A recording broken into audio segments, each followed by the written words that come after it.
ketika sebuah keputusan pemerintah yang seharusnya melayani rakyat justru malah merugikan warganya? Apakah warga hanya bisa diam, ataukah keadilan hanya milik mereka yang berkuasa?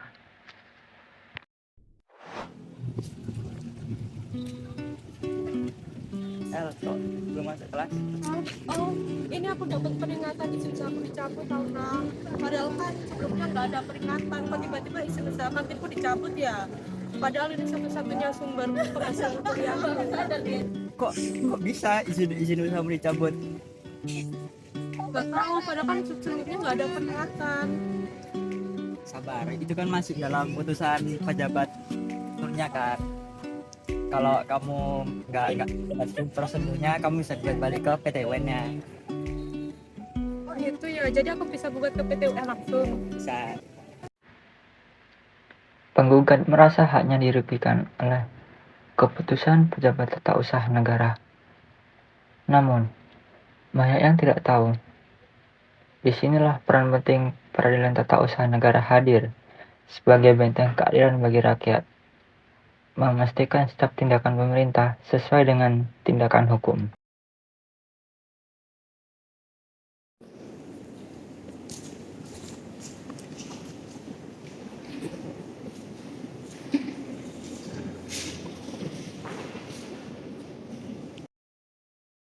Sidang perkara nomor 144 tingkat pertama PT UN garing Kamis 25 Juni 2026 dengan agenda pemeriksaan pendahuluan pada hari ini Kamis 25 Juni 2026 dibuka dan dinyatakan terbuka untuk umum.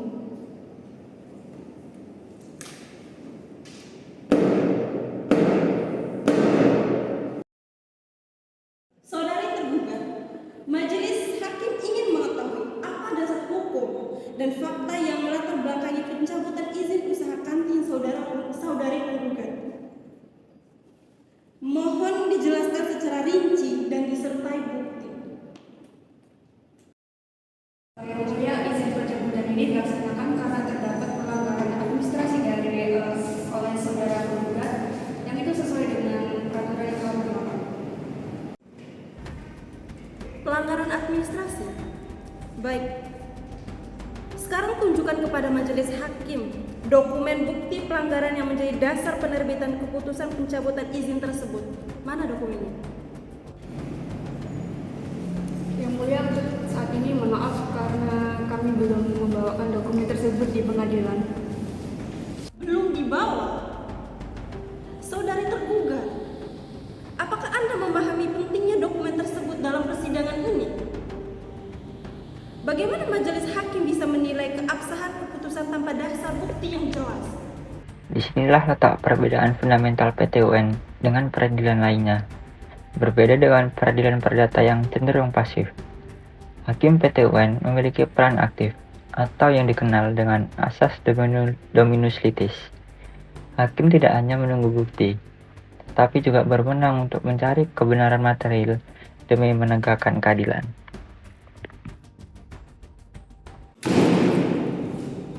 Majelis hakim memerintahkan kepada saudari tergugat untuk menyerahkan seluruh dokumen yang menjadi dasar penerbitan keputusan pencabutan izin tersebut dalam waktu 3 hari kerja. Tanpa dokumen tersebut tidak memiliki dasar yang kuat dan dapat dibatalkan. Ini adalah wewenang majelis hakim berdasarkan pasal 85 Undang-Undang Peradilan Tata Usaha Negara. Asas hakim aktif ini tertuang dalam berbagai pasal di Undang-Undang Peradilan Tata Usaha Negara. Pada pasal 63 tentang pemeriksaan persiapan dan pasal 85 yang memberikan wewenang kepada hakim untuk meminta dokumen atau keterangan. Hakim tidak hanya menunggu bukti dari para pihak, tetapi juga aktif mencari kebenaran material untuk menyeimbangkan kedudukan antar warga negara dan pemerintah. Ini adalah bentuk perlindungan hukum bagi masyarakat dari potensi kewenang-wenangan administrasi negara.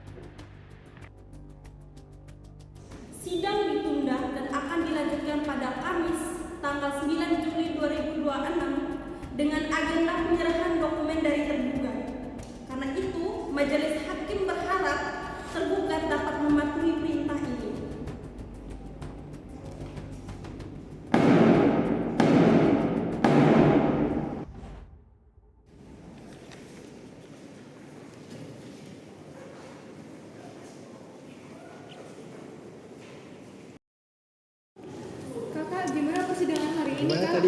Gimana persidangan hari ini, Mbak? Saya merasa ada harapan besar karena hakim benar-benar mendengarkan dan sepertinya akan membantu saya mencari keadilan pada kasus ini. Ini menunjukkan pentingnya peran hakim aktif di PT UN. Mereka tidak hanya pasif menunggu, tetapi benar-benar menggali kebenaran untuk melindungi hak-hak dari klien kami dari keputusan administrasi yang merugikan. Ini adalah jaminan keadilan bagi masyarakat. Terima kasih. Hakim PT UN bukan sekedar wasit yang pasif, melainkan penjaga keadilan yang aktif memastikan bahwa setiap tindakan pemerintah tetap berada dalam koridor hukum demi melindungi hak-hak warga negara. Mereka adalah Dominus Litis, pemimpin dalam mencari kebenaran, terutama ketika berhadapan dengan pihak yang lebih kuat. Ini adalah esensi dari negara hukum yang berkeadilan.